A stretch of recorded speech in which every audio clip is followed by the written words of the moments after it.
awodi nyina ede ebebre owia na afi abafie na enkomo ewo fie no so yetimi ababedi ene abadwafo ni nyina ewo fie abete siase anka abete bafo wa Dangerman obete ne Kazakito ena afise Obed omunyina ewo ha obete omka nwumei ewo highway sports jumedie no eso program ne koso no text messages wetimi dia ba ewo 0241915555 0241915555 saso ena obetimi edo messages afa eye Facebook search for Oyerepa Radio on Facebook and YouTube so Oyerepa Radio ho nyina no wo de wonsem efa no pay enwumei yebenya bre ene adaje ne yetimi akenkan mu ede amount ewo highway sports jumedin so latena se awode ekọ amanone owia na ode aboafo ho nsem no ato aso ansane abafie na yetimi abedi enkomo eso ewo fie ba bibia wo bia no yede wase so do fidi ato awo here on TV or TV on radio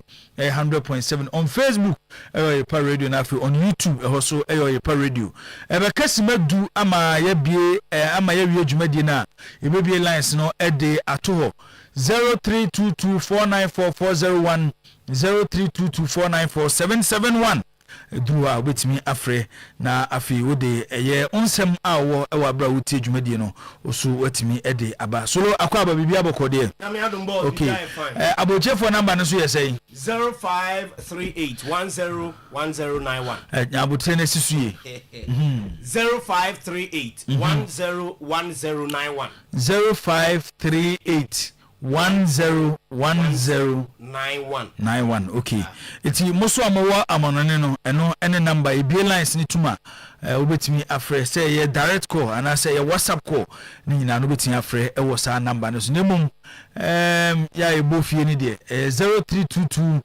4944010 0322 4947771 and so any line abetimi afre e wo so solo dia kwa amanone na afinsem e wa amanone nyina no ode eguo ede amaye solo boss yankwa be simedu ne kakra aidi enimi de aboafo ene eye amanone nsem no na wakeka ni nyina de sie ni na afi uwia yaba ne abeto so ewo eyefie na yahwenkomo eno so ewo fie titiu efa eye efiada ebe eye democracy cup ebe koso baba sports stadium abra eye Kumasi Asante Kodoko ene Accra folk edi ACN no ehun sensem ene ba bia team simienu omaho boabo akodu nyina no yebedi hu komo ewo eye dwumadi eso danger se bibia bokọ akwaba boss enwoma ye kama de okay oyu tinche on una hu mi ache sa na se nwa mi hu na hu mi dia se nwa se na se hu se kama yi sa ana man hu tiri hu okay ode kasem na mebe kan ma mfansi he ya me disi ana menka nende pato wadaroma nim nya obekan ti bat so he na nse so kan no jai okay on se kati wo mahodo itira yi we kukuta yi de wenye kukuta yi on se wo be 20s ma wo tira wuye wo 30s ma wo tira wuye 40 to 45 40 to 45 wo tira wuye afa wudu from 45 to 50 ekono na wa start yi nkokrafo yi so ne meche no we ye nkokrafo yi asesebi enye boni asesebi enye boni ene nkokrafo yi ni ye den ya etise eno no ye nti wanim sa ai no kati ya yantu because wa we ni ekwati wanim ana adidi koma mo pampa makopa na da make me boa na o munyu so moto ani edinyo so yanko keti minimum okay yate e ba ni abehwe why okay so yanko ogoso ni minimum ai na wo ne right up na wa choro no ode to hin oh me okopi metim dia sana osisi akra okay ene ya ma mehwem amem de besen ode ko to hin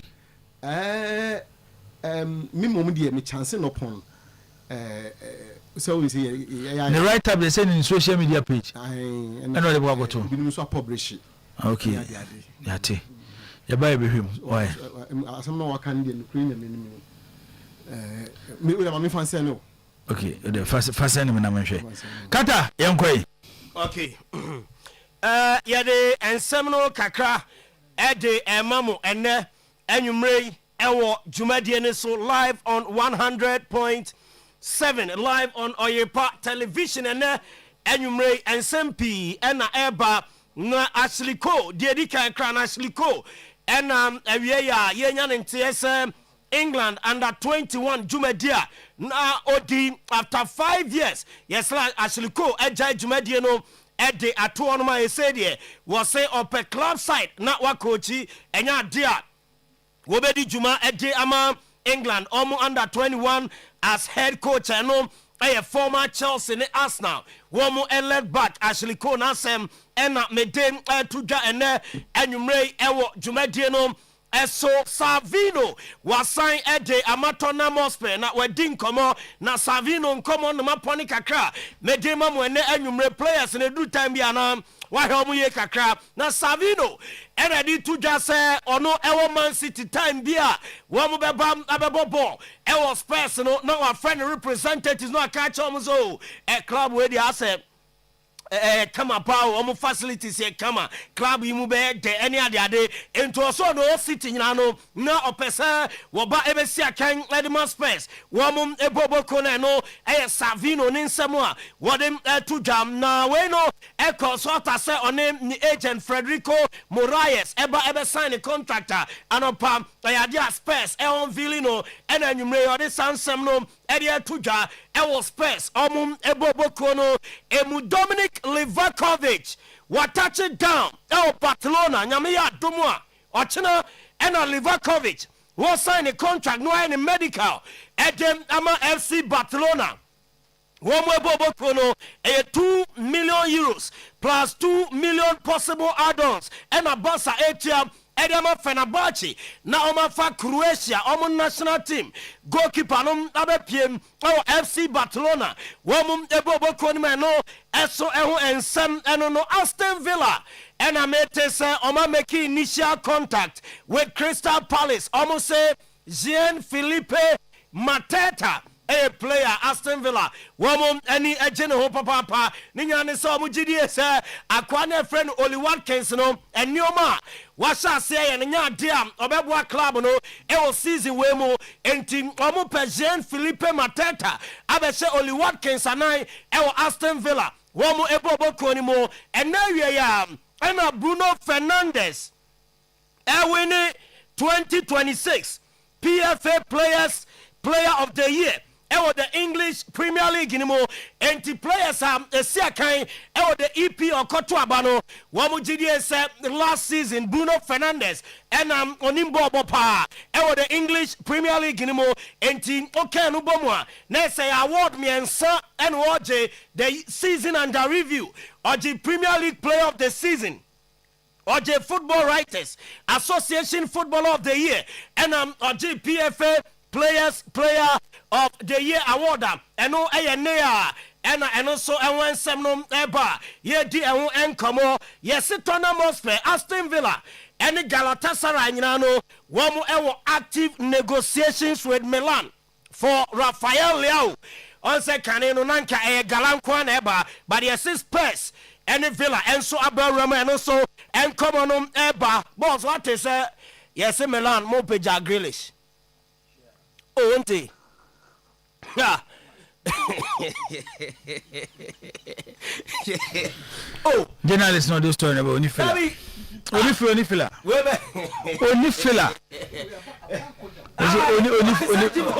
Yes, Rafael uncommon Onifila. The fella re. Na Leo kwa wana mo de meshana. Oh. Leo they say replacing that. And then is replacing that. No no why no. Akwa no. Sise na waba no nteneka. No. Unti sise nka. Football abiawa. Na the free Strasbourg go ba na. Diego Moreira. Hey. Obebo the first game. I'm say Milan next game. I'm say Friday is a certain day. Aha, obebo the first game. Tia ko he no. Why? Jack Grealish. Na see yam ton lia unko fa Grealish. Oh, but we no a concrete report pa. If you want my hand the buy. Concrete report. Eh hwan. Oh. Bonigi Jibo Onidin now ko Italy papers na agidin pa no ba ko na report paper dey na paper dey na wa onim da bi nye tutu ono onim oh say Gazeta dello Sport eso go hemu ye da bo mo kwa na so mo ni share any information Gazeta na report you it's you know ko Italy a o mo ye credible so mo twa mo ka asem na asem bebam Tutu Sport hey newspapers no Tutu Sport na ya na yes Juventus nsem ni kakra La Stampa okay so de me cheno omudia no mo ye credible Gazeta dello Sport no this almost start your campaign create president no go on more information hey but Jack Grealish also na obet me a press Jack Grealish I don't want to impress ono ade ba ko pe na akwaya wa wadwa winsa ma say enye easy cry eno eye dey free ho eba na Christopher Nkunku back to Leipzig wa wie ni medical no panom ama wa sign a contract minya ntiese nwumre ya Leipzig ebeye official unveiling of Christopher Nkunku na wa sign abesi akan ede amomo na unim sir Kim Min-jae a player ball Edema Bayern Munich na you see before say Arsenal echo sign Ezri Konsa woman Bayern Edin komo Emma Kim Min-jae catch Arsenal say one on board the Premier League anymore yes we Arsenal free our clubs ahodo beat Man United Nottingham Forest Aston Villa one when you show interest but yes Kim I catch almost say one opesa otena Bayern no to so esi akan e ho man no e dey free ho eba me sorry aba studio na Man United one Twitter handle no kune ene beto mu Carlos Baleba boss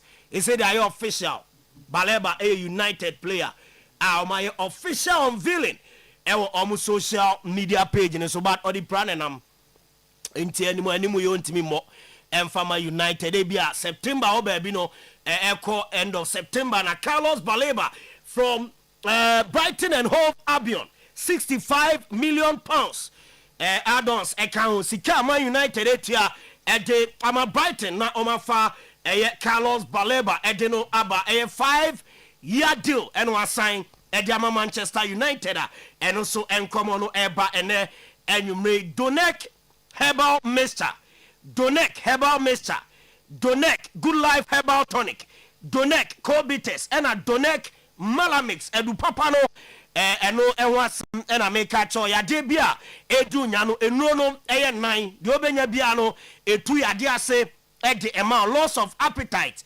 menstrual disorder afeso constipation any cocoa ewo so malaria typhoid fever stomach ulcer ni nyina Donek enupano etu ase e de ama pebitoy ewo aye pharmacy herbal shop bia ewo omai Ghana mu Kumase enkran sunyane mankesim kofori atachiman Cape Coast ene takwa enuoni pi ewo ha ubenya bi ato 0246 727 677 and 0246 466 181 na one eye Donek companion for akasa Belmont a non-alcoholic malt drink I very original now the attorney say smoother creamier and I am more refreshing ingredients come and yeah day I Belmont baby no ne baby efa edu juma de 0544 335 900 and 0544 335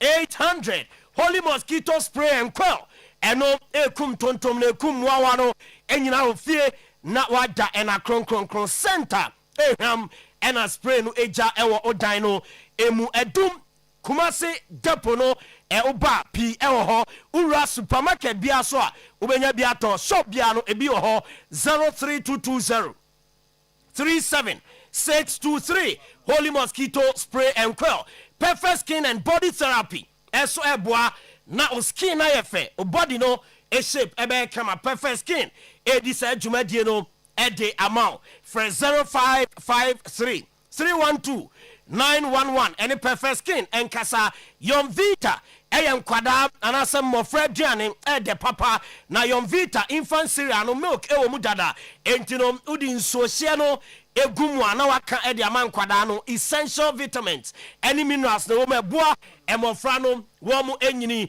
emu Yon Vita good nutrition for a good start rekoeba mixture ekrase edro na rekoeba mixture no etu pressure ase etu cocoa ase etu infection ase afa waist pain ne ulcer reko herbal mixture ena ho adwuma ra shop bia ayeto no na kwajo de 0244470067 bash amount decoder out of amount TV no na TV ne so ayefe ama game centers hotels guest houses restaurant ni individuals monyo de ewo bash na so Abripo Junction, Ship Mueho, and a bash, 0556 287757 0556 287757. Na on a bash, Akasa, Igio out, Basso, Nyamia Tuma, 31st August 2026. Ekosi Friday, 4th September 2026. Na Eagle Up Jumedi Medikaka Pillar of Zion Church International led by Evangelist Akwesiwa and I should say Jumedi 5-day fasting and prayers ano Pebiano 8:30 to 1 p.m. and then you may be asono 6:30 to 10 p.m. Na waba ama yen abo empire Oyerepa FM TV any big bite catering services as 21st September for feeder na ye de hangout kese pa eba ewo STC yard ofori krom na de tienie ye call no live band ye kotie ni akwa ya sakodidi na ya games ya ka na big bite any Oyerepa say for 15 cities 15 Ghana cities ebra STC yard ofori krom 21st September boss aduani bia episode bia 15 city pe ehefa STC yard for Chrome ha mo na yes big bite catering service big bite and Oyerepa FM TV na ka boom okay a holiday I'm say for say 15 cities holiday near that bay 21st September okay and no ye dey holiday and no dey a bit me say first now mo ye na Kwame Nkrumah ye Kwame Nkrumah Memorial Day was there no okay and on be the founders day dey be share baby 15 cities na say who dey 15 who dey 15 cities dey be Nkrumah and young from 15 bia we dey oba aduane bia man for ko ba twede saline omuye ne yezini tikra na kofonya ni ti na de ko we 15 cities we no nye enu bia we 15 we no we dey kwa on saline da bu be ti live band na on saline game so hono asedi you can come benya kwa nkomo omompe mo ba money na ka manfo asene no mabuku o mo dada ya ma uko ya uni pado do a ebidi no yes eno so wo pa anti wa kan befa na boss da no meme ko bi bia aduane obi ana mo okay afufu ho de wu abeti ampesi banku bepese me de mani ba be hwi me so me wo ho me ho pa anti 21st September enyina ebehia e wa see yaro for recruit solo yeah that's it ye be say share bi moy all right anani kunsu edifi anani di fi kunsu kojo krom okay coming Friday Asante Kotoko last year has a full fala 2-0 okay Pius Amoaten say, please, what is the current situation of Emmanuel entry at Kotoko? Afo ewaha obehum ede amaye. Dani Ajimai Prempe ede message we aba. O say, good evening Jibo, good evening Dani Ajimai Prempe. My concern is with the new THB kits and the brand management of Asante Kotoko. Why do we keep unveiling new players in last season's kits? I thought the reason for waiting for the new kits was to unveil the new signings in them. So why are we still using the old kits? Sometimes we need to get the timing right and know when and how to do things properly. Let's not wait until just a few days before the league starts before unveiling the players. Proper planning and timing can make the whole process look much more professional. Dani Ajimai Prempe and this message we buy. I say bavo. Na say unveiling baba sui na new jersey. there will be no because I'm not say Moka Kotoko New Jersey once and for 2026-2027 season. Yeah. Then you know shape players no. New players na banya no do value omo. Obi enu ho share New Jersey. Any new one no do value omo. Derby. Okay, o de mo nyimfu na yemre o de meba. Nti Zako de koy. Michael Kumsin so edne de aba Michael ye da se. Okay, ba for yen show ya san ma bada once so. O say o Jersey no do value omo. At least me say download de no yi wa ha. Mani. Deja ma de wi ni enwe. Nti me mama wi. Besa mbacho fato so ni enwe de ha. Obi amoni. Fato so ni enwe. Titi. Because kebe mo wa say o Jersey no. Ebe won. I know that. Okay, say download Jersey ni. De kuta ne nsem no. Oi. But the shene de eno ayi na mo kire ne de no awu. But the kuta ne nsem ne de last season de no. Now boss, how could that be possible? Because you know say ba kono the picture na gina ho no. The picture and the crown nsem na hye ne nsem. Nti e be den no wonya we bia hye na or the last season the picture na. Who would do that? So there's an error. We crowd in itself, no. It gives out. Maybe I'm a bit confused with the picture now. Once a new one. When he was in the video that all Casano, I thought was a new one. All the things that he's wearing is the new ones. I'm surprised. Was a new one, no, but you could tell the design. I'm sure say who's the way design. And see if there's an error to do for the designers. But we official from official page of Kotono. Me ka de dia to sui. Bia that should be a Kotono na official. Tire. Vesa Kotono page or na me the live video no. One in the video he's wearing everything the new. And at on one pedua no so no. At na share no say new one. And emom just now okuta e dey akire no. Old one. And I think this will be a very big error on the part of whoever, those who did the production. No? Because yes, Jesse Russia a new one. In the video that he is speaking, the lad is wearing the new one. But Okuto old Jesse and Omodientino in this only video, this is a video. The lad kasa. To share at nation inside now, a new one now. So what you on your screen? A new one nation, like inside no. It's I'm surprised. Just you know, kutana na die. Akwa old one. It's jibo. And ufri dan la so na ko other gas no so nya wadi top a sha no ye e fa ni say. Sorry, a new one. We need to show Munti. Jibu, I'm sure they have to make this correction now. Send the side with NC. In just one picture, counting for just in just one picture and find your design. And this might be an error from the maybe I know designer, you know. But some kind this video, you see the wearing the new one. Because per what I'm getting, no, in the back, say the shirt and lad, no, the jacket and then the shirt itself, no, a camp wear for last season, and yet new this year, there, this season, there, so to say, with the name make be feminine so that but according to the person, the shirt and lad near camp wear for last season. And yet this season there. This season because I've spoken to some few people within the THB and I know say the jerseys are now in town, not buying batches. But I know that they are now in town. As to whether I say Kotoko that I don't know. But now you say no more you're sorting out no. And I understand say enche. All the clubs now THB sponsor and as kitty woman no.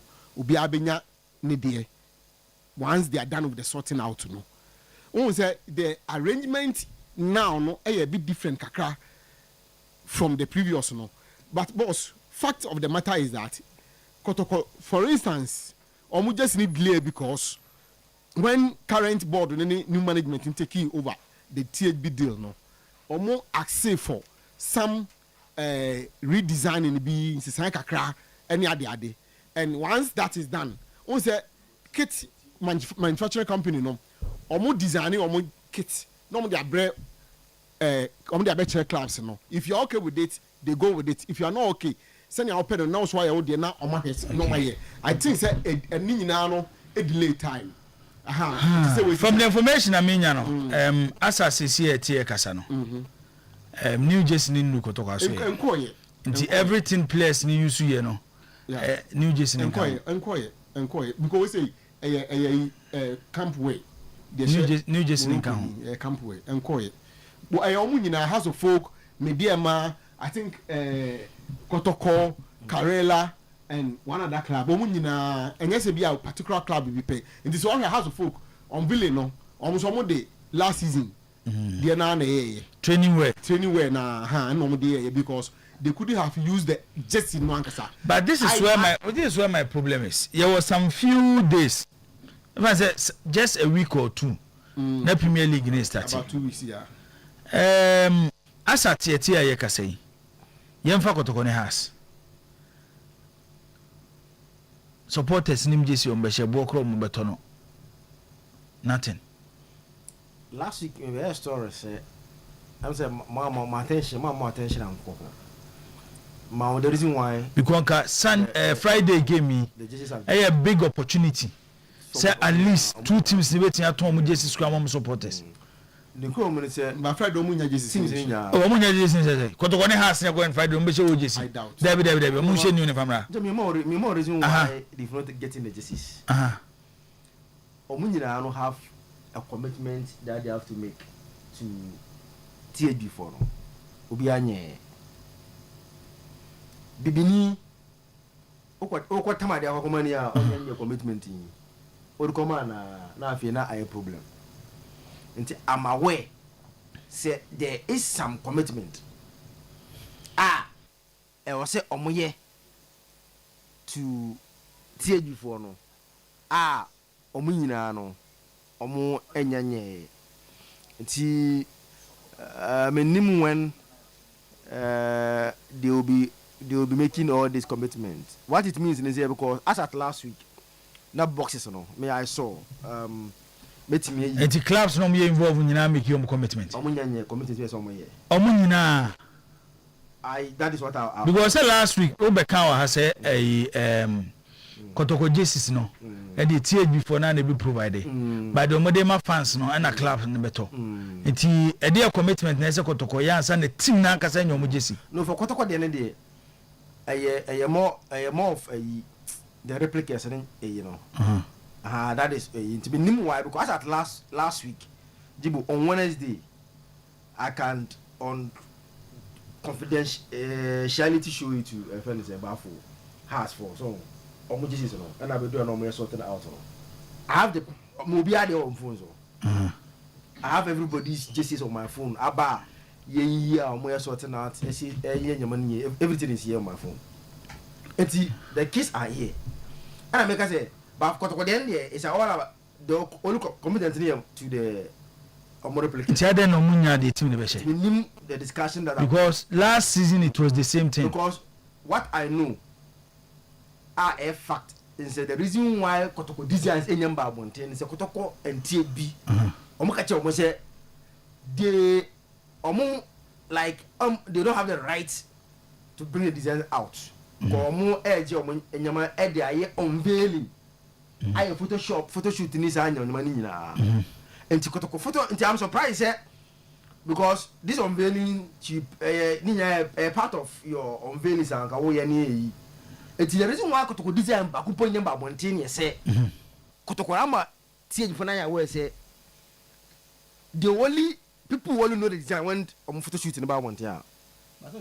Photo shoot you about players tell me and I'm surprised why the new players are wearing those because that is the agreement and after the discussions are of course between Kotoko and THB. And nothing say how design about 1 thing. but be no on Kotoko design. That was the agreement between them. Say it only come out from Omo Kotoko end, but not from THB. I'm surprised, but for us about commitment, that one there is a fact. Mediama commitment fact, Karela commitment fact. It's sa clubs here. There is something that they say Omo commitment and sign a release on Munyama their mom. Because Friday, I don't think it will be nice as Anti Kotoko. Another house of folk, a bubble with their OGC.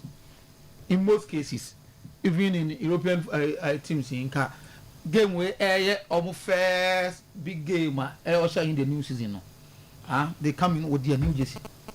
But whatever commitment are jersey about from Thursday, actually 1 week. I won't call them funny.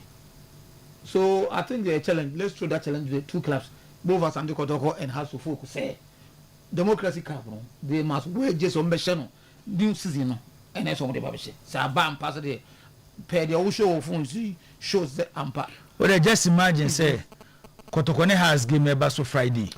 No, that was your say has a winnie and now Kotoko winnie. Na has replica. Our supporters, Beshe, a breast season never starting. Kotoko replica, our supporters, Beshe. No, what I'm saying is, clubs is so many Jessica. I've been need so many Jessica, the Bini. Yeah. So to the mention, say has a winnie on Friday, Kotoko winnie on Friday. And the general was supporters him because start from there. I want to say if you take you off. Edu Kotoko say the whole can say Kotoko so man na omo I don't just number out. I can't bear twist. Na be leaguers. You have this big game. Only that one value. Na be na watching. You got me finding out from Kotoko no.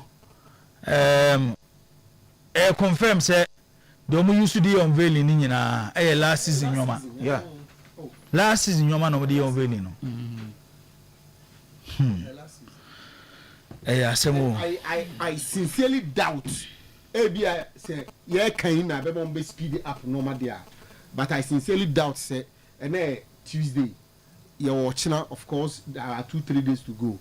ABI on the fast track normal. And yes, sir, I'm here now Friday match and no one. I want to believe so much, I don't know. I want to believe, says I don't know. It's week now, you know, more yes, you know, to face this first democracy. Well, this is a big game. Look at the camera, look at the ambience, look at how everything about it. Big. Yeah. So this is the best way I'll bet to me. I will value New Jersey now. Right now, I'll set it. Nobody to be very bad. You know, say who has no protocol. Old stuff. Okay. Also, the contribution about say for the Democracy Cup. I know the organizers gives jerseys, but how things are going, I don't see THB really well. Okay, and also but just I mean, Buananka THB for so side of it. So tell me, I say, ABR there might be bit to the delay. So tell me, I say, I think this time so we blame THB for now. That person may not be fair to THB. Reason very simple. For instance, here has a folk. And your design, not the justice and clear. The designs, they were okay with it. So the modifications are not paying now. As a folk, way back. But the time of the release, Emma supporters who say, "Oh, justice on Besheni."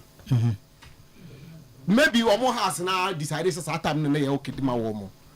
I don't know, but has a force can't say. Kotoko for the no. Back and forth with regards to the designing. Say the contract itself has its own issues, but and with regards to even the designing. Almost has the same design. Yes. Per the TH before the buy, Kotoko for extra and when they say we are, they'll have to go back to the baby. But in every production for your timelines. Yes, but timeline start from the timeline start from when you finally okayed it. So okay, when I'm pay, and he said, "What the mommy?"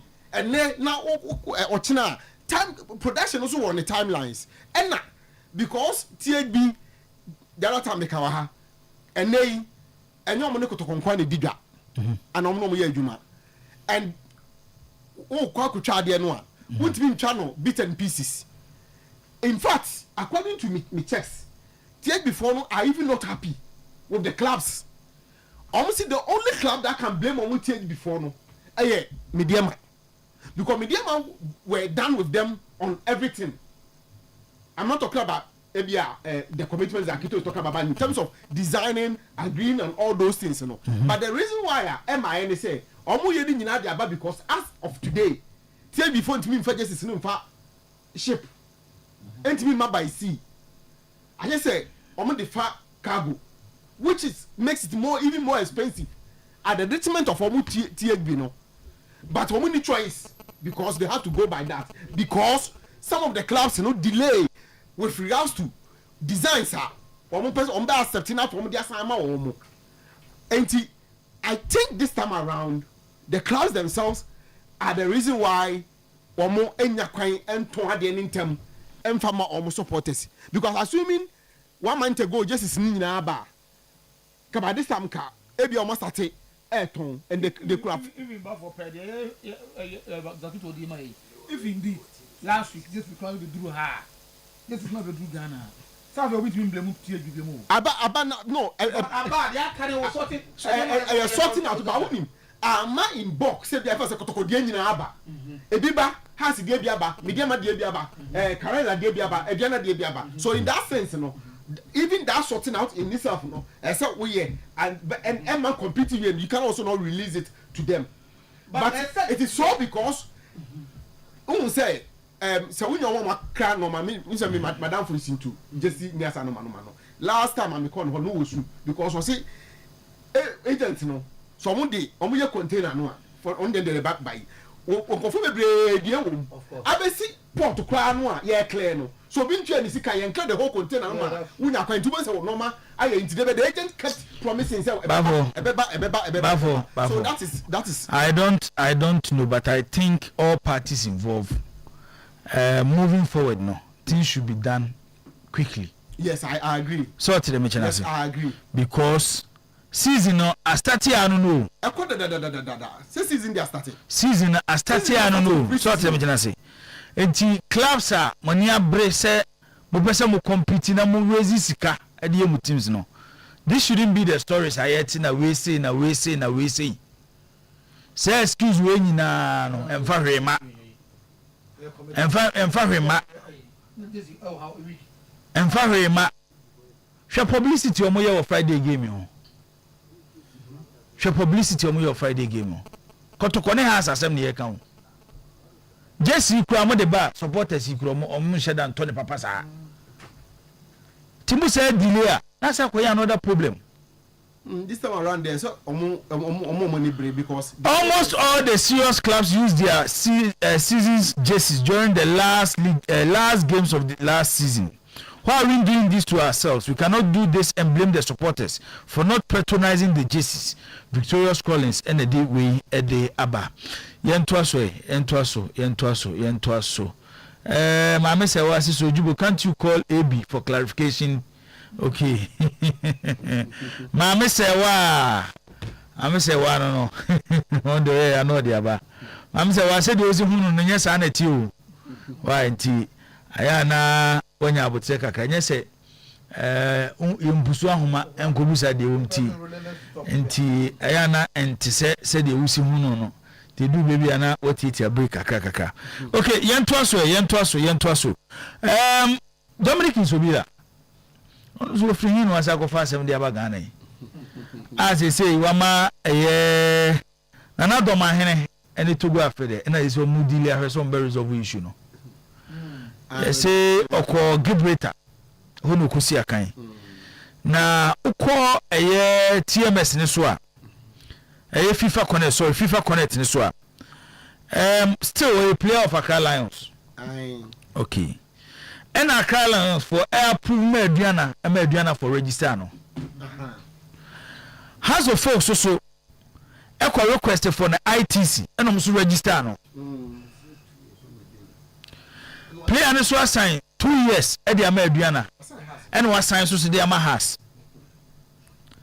They say ama akofanse bibiri dey aba.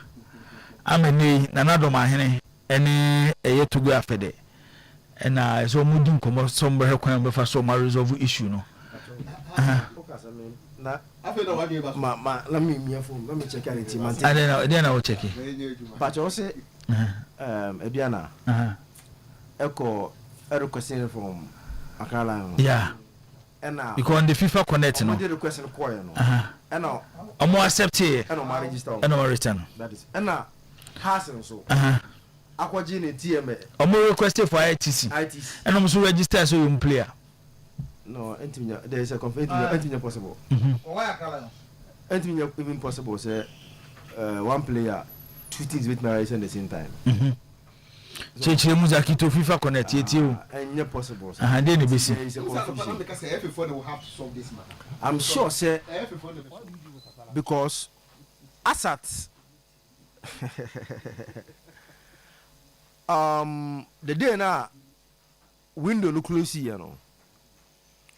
Okay, I want to believe, say Jibu. Everyone no. They have Oma who do on to boy registration no. Omunya nyamba obia. Because one semitia explanation na there wo Canada se sana tie dia anka e boy no Oyerepa player. No, I'm speaking from experience. I'm speaking where me mama practical. Me mama practical. That much of Kasayiti. This is practical. Illustration. Because more questions be after so maybe sir. System. Say club Ben has ebusa mo and I say association bay and a club has a request for the ITC. Because boy no team no so no crash Diana at the fair request. Equoy na Accra Lions accept it there. Then Diana nobody can say me Diana player. Because you cannot do anything again apart from say system they say that you send a request to club A. No club now accept it. No accept it. Yeah. That is one. Two, they say or a free agent impa. Even if he's a free agent, you still have to send a request to the last existing club. Last existing club, I mean, Accra Lions. Last existing club. Like last club he played. No, but for him to. About one after the other, one after the other. What I'm hearing say when he returned back to Accra Lions, automatically start in the system one thing. No, he came back to Accra Lions because system. Wait, Jibo, I'm me the system no. Oh my, I didn't bring my family yamba say nka me yema musisi a asat enrechi when I typed in Sobila in the system Accra Lions, his name in the system is Accra Lions. Sobila is a free agent. There be me see system no when I typed asat last 2 days na me here e bi na me in Sobila ni dino is still in the system of Accra Lions. And it means that baby Okoye no kwase loan. Mani we are over. And I said Okoboy we no. He is returning into all return no. He returned to his former club Accra Lions. And the teams are showing interest. To show interest, you have to send request to Accra Lions. Oh, maybe I say menya a document no one minister Kishoti and me mananka mo dia confirm. I said last 2 days he's a Accra Lions player. And he said, reporter when you sign a tear, they a player. Because if you send a request to Lions, no or September, nobody can register the player again, apart from the team that sent the request. It is from Adriana Stars. Yene Atapuku Dinkomo. Say on Bessa Baba Radio so Abakasa, but wama some information kaka. Or say Omodie on the FIFA Connect no. Accra Lions and I approve room Emma Diana Stars. So bet me at was with the registration. No. Emma player no crano was sign contract at their mom. It is a Uko FIFA Connect ne so. Na the last club Accra Lions are. Nature so many betting ama approver. Omone betting ama approver. And no one has a quadritis in free. the last couple boy a client. Because yes, Adriana say on the system, omo check the system, it was Accra Lions. They dealt with Accra Lions. The last couple boy. It doesn't matter. Say system soon where they register. Every kwana dey come. I'm not saying say sanity. Every kwana okolon. Every so na okoboy. The contract as soon back to Accra Lions. Well, so tell me chance. It is a Accra Lions. And a war system no so no more accept Adriana. Why wanna have a kwaje ITs in free? No, that is what Jeffrey. The foreign club boy in about Jeffrey. I want to be sure. So the question is, how did House of Folk come in? And then a House of Folk, a better for ITs without having discussion with Lions or in Sobilano. You see the point? So yeah, that's the other side. The Nyanya House of Folk side, but definitely. But the Kitona you say Lions are accepted at the Ama, Adriana there. And I said registration or Adriana SND call if you are straight. I said tell me system. I said the club now should be Adriana, not Lion Beam. Because registration on the code I will got my point. Almost September, like your friends, Adriana. And Adriana starting process in the Saturday, I can registration on you know. Set and can latest club should be Adriana. No, but not Lion. Omonium complete and society. Omonium complete say all one side. Adriana say what's an request? What jetum? What's a request? But Munion complete. Was a contract you according to you know Adriana was on 2 years contract. Lions are jetting. So the process can be was signed contract some years or same if indeed we are to believe in the attack why so no correct but FA have to now accept the registration. I'm sure say a Chilean wants to know the guys at the IT department haven't worked on the transfer yet. And if the last team, I said the former club, no, accepted there, it means that someone accepted the other day. I mean, what should be a system? No, still now, Accra Lions. The son said, yeah. I just said the FA hasn't accepted the like registration yet. So the why produce BBA, and who produce BBA, it's now left with the GFA to accept a station in before it becomes confirmed. Okay, Yantuaso. Yewura club license mukaka.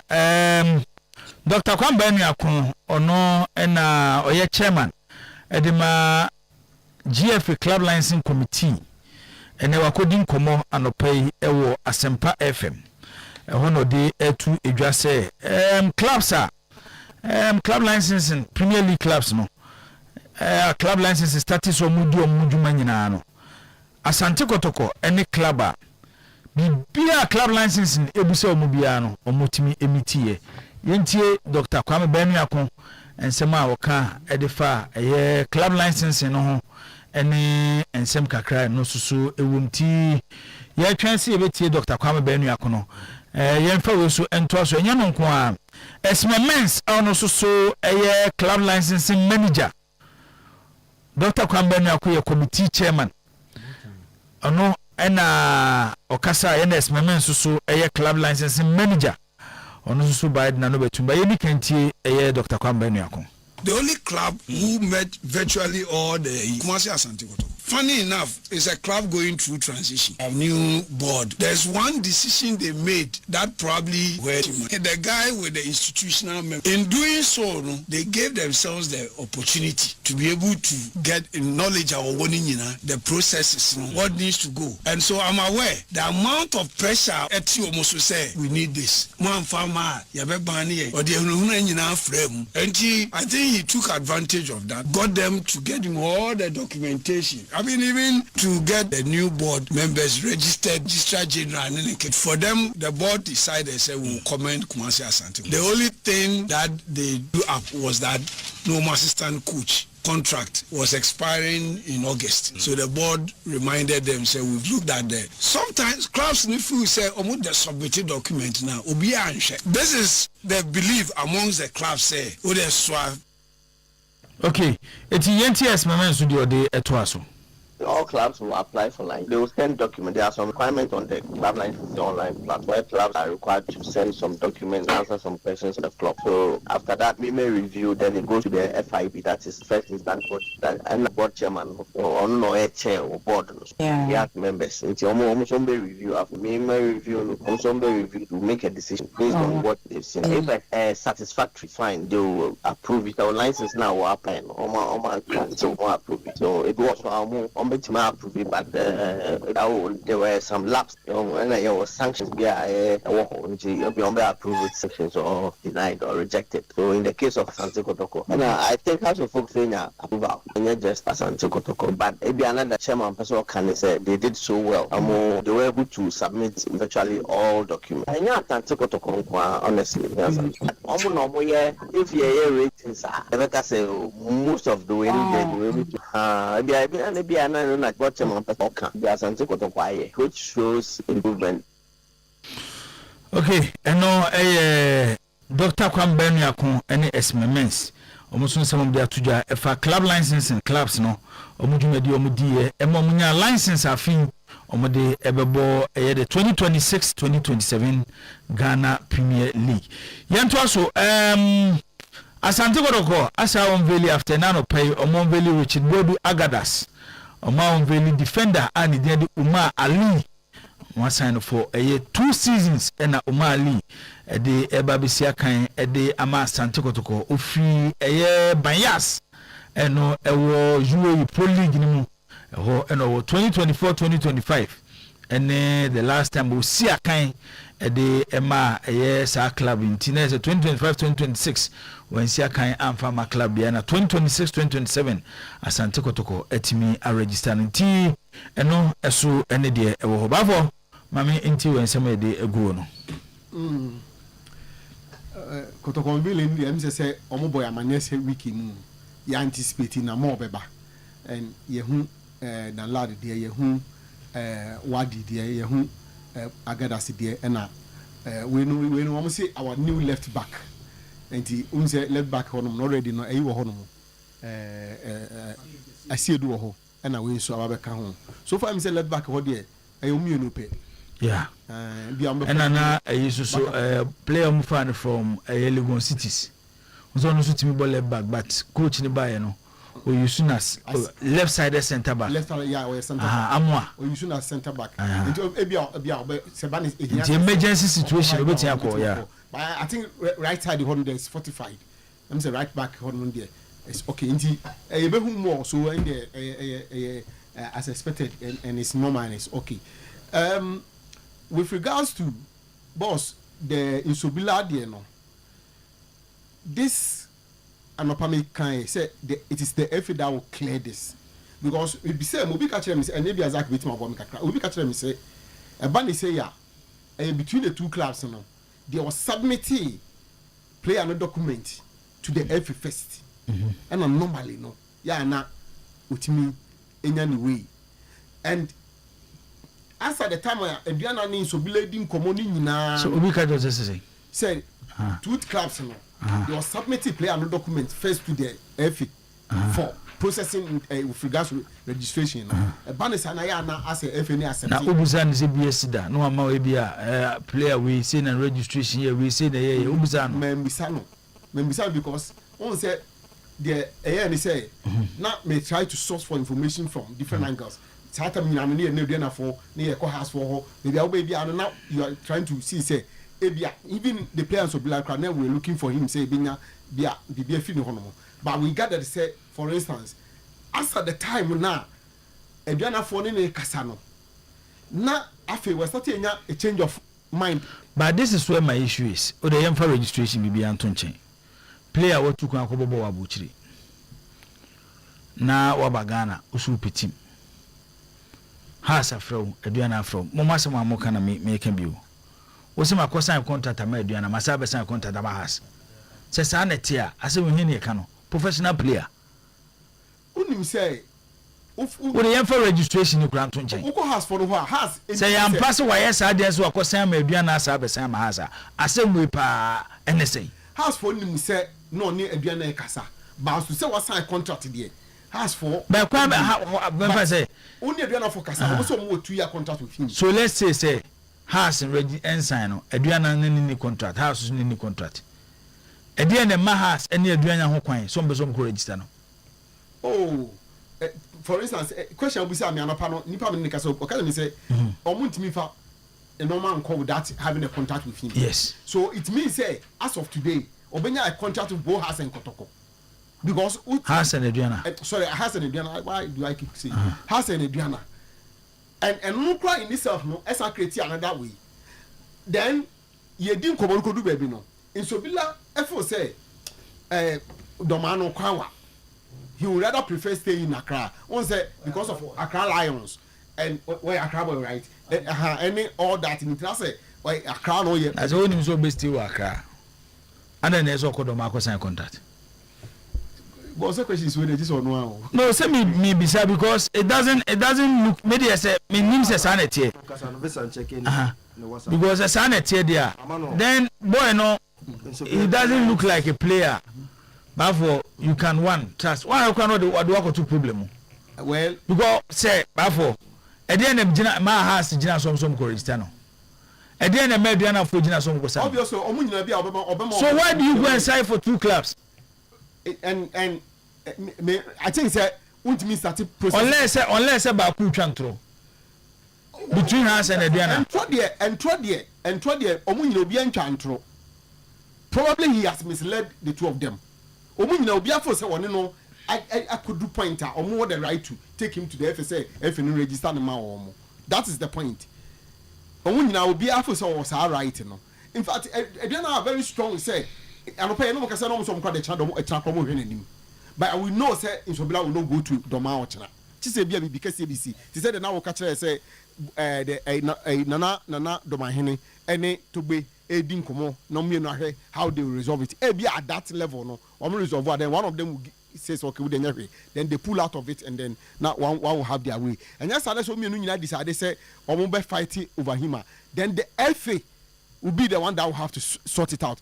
As I kept saying from an opinion, I say, per what I'm told, she said probably the FA, no, and I bet me I resolve it. Because it is the FA that will tell Ubia say, okay, when I didn't normal bar say or person register boy no, therefore your system when our system now accept in normal. Then from then on no, omo aye. Based on this. No, my bad for me. But the money you are do way now. It's an interesting thing I develop and I think say ebia ye wie nyina na ebedi akiri ni ahwe bia be kwakọ wie ko next story we are no ba club license but aka 2 weeks so I am saying 2 weeks if I'm right but ben pass aka 2 weeks aka 2 weeks or barely 2 weeks and me dey no fencing manager ni dey no as my men's it sounded a bit more refreshing to me because the first one Dr. Banu Akudi and the Yamushi say hey Kotokonkwa say Kotokonkwa who's already na FA no de venue so omo accept e buy the omo accept buy and I think season we mu the am say na be 2 class bi pe na omo de nam say issues kakra e wo ho am say am obi a green light enti no na esan am won say I say but with regards to meeting the unit there me ne wo ka say me nim say bi I say and as go for etimi a resolve ya asata no pano na as go ewo esese omo appealing to the club license for no and omo by the close of day ene anya sa omo kra de ahia league no kra ma mo bi but I was told say na omo koye ehun adwuma the stadium no or marketing manager I seen any certificate na there were issues binum and some other aspect bi no na ho no other than that na me nim say clubs ni nyina no were good to go enti yeah titi when bad but senior SMMS be kind at least a man will bit of assurance say at least obiai okay I yeah that's a challenge you know okay. Regards to omo meeting Zach manager na me ko captain so based on the what I know about how registration is done no so below station here about GFBM and we say yakasa no now me go fast to go and give you evidence of CCI Dominic Insobila how the registration here in the a friend is a FIFA connected now. And on your screen, the emotion on TV so, and name more over Facebook so, so reading so I bet teacher Matias here. See, the first sorry, a name. The name last year, Dominic Insobila. The next year organization, which organization? Accra Lions Football Club. So let's put it on record. Say Dominic Insobila, Accra House of Accra Lions player. Now I come back to Jibu Asma Okai and say, "Oh my narration say, Ediana send a friend request, Emma Lions for no accept." If they accepted that request, it ends every matter. Ediana will go ahead and do their registration. I want to believe their Amadile Abem. I say if Baforce narration no sanity, some boy no prefer to stay in Accra. I just say maybe he might have come in and told them say, "Ebi amuma everyone and cancel." It's Asama Kenyan, if you have no role to play in this registration apart from Accra Lions. And I want to believe, say, if Bafo Danger Man, so there on control. So, Sanatia, what it means in the set, he might have told a friend is saying, any Accra Lions was a hold on with everything. Ebia, me did to me wako my discussion, but me say me but ebia I have a different idea. Eti, CCI ye idea. Tell me no, aye Insobila Accra Lions, and be determine where the boy will play football. Ha! And tell your boy no Accra Lions for the be determine where he plays football next season. Eti enna ma ebia akofa sa delay and CC na idea ba. I'm sure some motion me say they will sort it out and see where the boy will play football.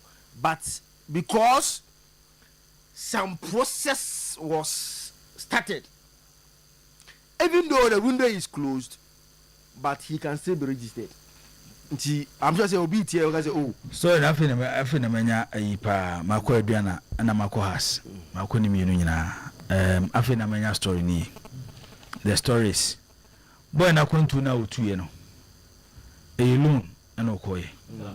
Nsema me ka Dominic Insobila. Alone na okoye, which is UAE. Nyege Britain okoye UAE. Nti on the system no. So we loan ne so automatically revert back to club now olonu ko ba bia ko ye no. Nti in this instance no revert back to Accra Lions.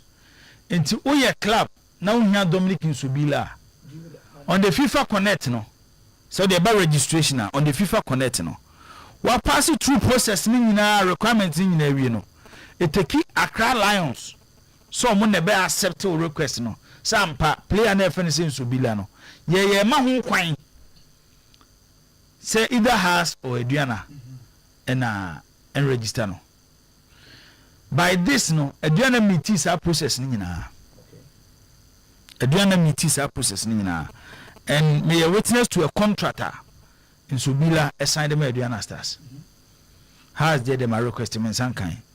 But CCA ye kasei. And come course between another man and to go after day.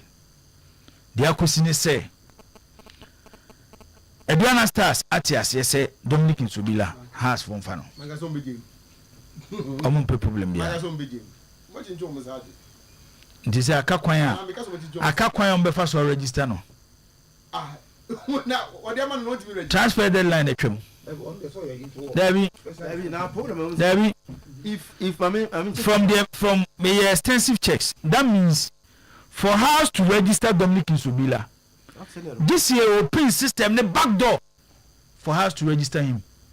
Can that be done? Yes. Which ABA akaya close to transfer window no yenye but sana beba House for say they beat the deadline. The House for the to the House of Folk at least as an open no mudin community now. Omo say omo beat deadline no, and they got everything done just before the transfer deadline in Cruise year. It has because has there no but for from the more no their FIFA Connect Accra Lions are approved. I approve. Yes. So Omo approve we there no. Omo approve we there. Yes. So but House of Folk and I do a young one here because House of Folk believe they got everything done. Everything done no. Say be done na say ne club no e be approve. What nyoma nyina uhia documents nyina uhia to do the registration on the FIFA Connect no. Why ni nyina wie no. Say player no club a. Ese club na approve. But so bit me pending na. Yeah, be better pending. Oh, there is a registration no. Therefore, if Diana the request echo Lions it ends everything. As of folk, just say Omanya let's mo obi a mo position bi anya no kre. Confirm report I made say say boy ne wo house secretariat. Boy they already were decided on house. No go sign contract na ere. Dibo, if Diana and it has been confirmed say they send the request Emma Carlans accept it.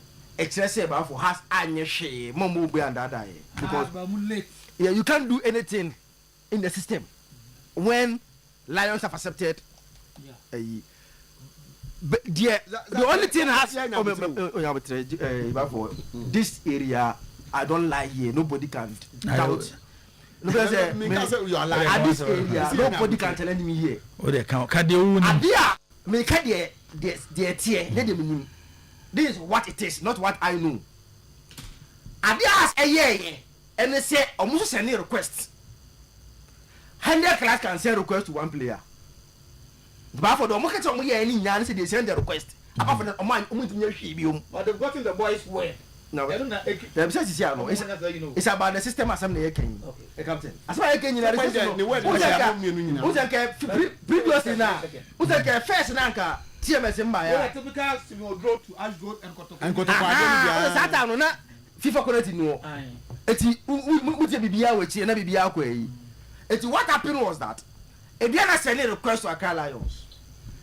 Accra send a request to Accra Lions. Emma Lions mum accepted Ediana there. No, no, ask me register. Omo register.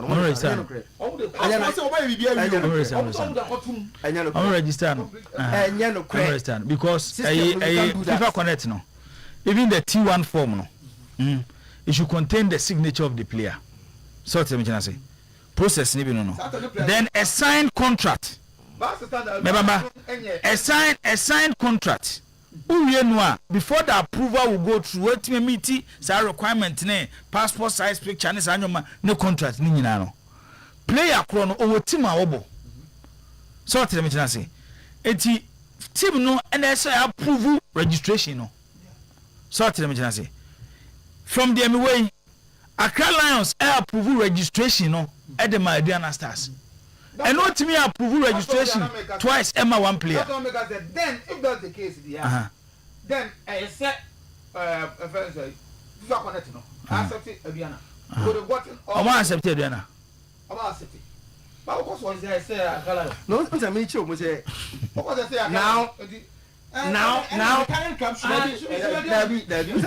now but for what said now can ever here. Mammy, what's not kind here is where your source is very valid. And they say, now the boy have told any alliance for no. Boy, I catch a lance based on what's now. It becomes 2 years. You understand? So now you also play for us. 80 now, Lions for no will now tell everyone they say, hold on to approving the registration. Because if the system all the request no call request no call na accept we are so all this contract then they will produce na according to we are the GFIT have to vet it and mark everything green. So me tell you now. They are not more proof registration and sign alliance not change to the club that. Another important point about registration system is that only one active request can be processed at a time. If one club has already submitted a request for the player and another club subsequently submit a second request, the second request will remain pending and cannot proceed. Only one can be accepted. But here's the case, only the system say There be almost accept a Diana. okay. Now, Diana I registration, but the the final stage of registration, which is the FA, who have to approve the registration. And you know, Lions for no might have told them say, hold on because maybe a boy and say have your own Biana. But maybe was say Kwanwa, or so Domano. Oh, that Kwanwa, no first one, no say Hoyans. Yankola and so now, any tear for near phone in common, I will do so. Then I also saw who could say change. Sir, okay, now more come, but Pamma, Memfa, well, the Namanqua. Nti amanfo betia frɛ no ma badwumadi ni so ya afro poma crunchy and I'm going to bat tie nyina ye ba na odas ye ba no ye ba no na woni no ba na ti what is na man kwa na ye fresh e say let's go international man onu furu a the Liberia burger ohene se assuming apau ohene se assuming apau ohene se inches ohene papa ohene se assuming apau oye me bra pani ba kono no ono so ne e na woda ma me show no happy birthday dine na ya frimpoma crunchy ono ohene se assuming apau and celebrate your birthday happy birthday to all of them nyankopon fa mfie bebre no enko mfie ho na onyin nche. Okay, all right, odi baby agaze finado asmato so Oboizene na ekase oboizene yenko correct it is there. This is to be a issue. Maybe I don't want to go there. Maybe the big match coming on Friday, and I'm concentration. Also, ocean between Kotoko and Haas. Or my boy, 55 cup matches. I say there, you declare winner. So 49, and I no apa declare winner. 27 Aquama Kotoko and 22 Aquama Haas. Okay. Yabomu 9 Ukumase, emu 5 Aquama Kotoko, emu 4 Aquama Haas. So coming Friday, Kotoko is taking the cup. Muni Yamenyo. Why isn't it that say Yentoso? Udi maybe agaze finado asmato. Yibo. Yes sir. Two are you. Yibo, Yanko Poncha no abeja for you na. Club ya Santo Kotoko. Has to cook. Democratic Cup we. I say a man who Olympics our first division in there. Yes, now, Munumu, you see, I must say, and there. They are moving every room like Rabia Santa Kotoko. And you, Kotoko supporters in our mobile study. Because I did first one, you're the quadruple. If you went some camera, you're the time to be in the heart of the year. So much from a proper and look from what boss. Okay, yeah, that's it. Udi baby agaze finado asmato. Hello? Hello? Yeah, hello. Yes, sir. Yeah, good evening, boss. Evening. Yeah, and now me decide you question this Kotoko. Yes, here the team. But me get chance say na. Me who say me na 2 years